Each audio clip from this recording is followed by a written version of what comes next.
Good morning, children. How are you all? I hope all of you are fine and safe inside your homes. So now today here we are going to start with third chapter under civics, that is what is government. So what is government? All of you must have heard this word government many number of times, and some of you might even be knowing what is government. Not some of you, I think all of you are knowing what is the meaning of the word government, but still let us see what is government. So a government is a system of social control. Government is a system of social control under which it has the power to make some laws and to enforce them, and it is a duty of each and every citizen to follow these rules and laws made by the government. So government is an authority. It is a group of people who can actually make the laws and can also regulate and can also enforce these laws, and all the people have to follow it. So this is what we mean by the term government. So now let us study a little more about government. So government comes in different forms. The basic law determining the form of government can be known by its constitution. All of you must be knowing the meaning of constitution. So the basic law which can be determined can be found out with the help of constitution. Now there are forms of government, there are types of government, or you can say what are the different forms of government. So here we are going to study three different forms of government, that is monarchy, dictatorship, and the last one democracy. So here there are three different forms of government: monarchy, dictatorship, and democracy. So now we will be studying one by one each. So the first one being monarchy, where all the powers, or mostly, that is, you can say all the powers are in the hands of one person. So it must be a king or a queen. I repeat, all the powers are in the hands of one person. It must be a king or a queen who is actually running the country. Say for example Saudi Arabia. So here what is the type of government that we are having?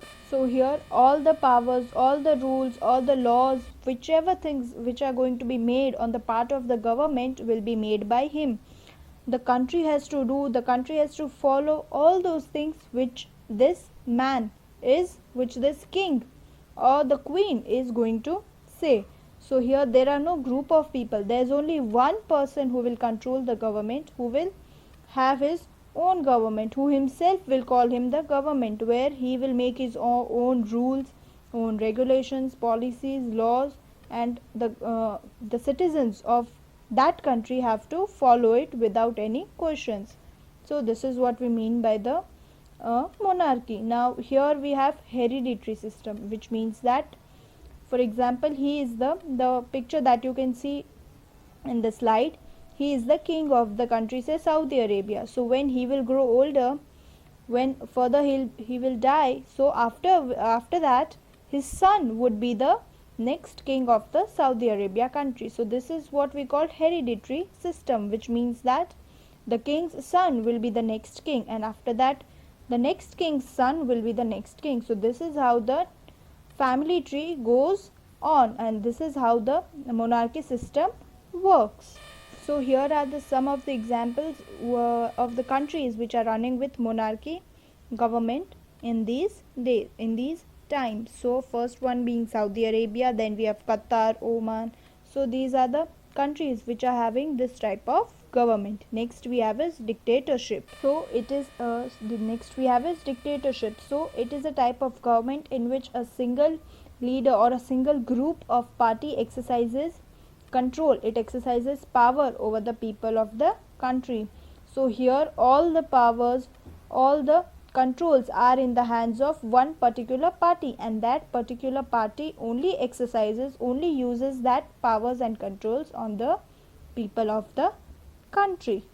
And in most of the cases these powers, these controls are used in a very cruel way, in a very harsh way.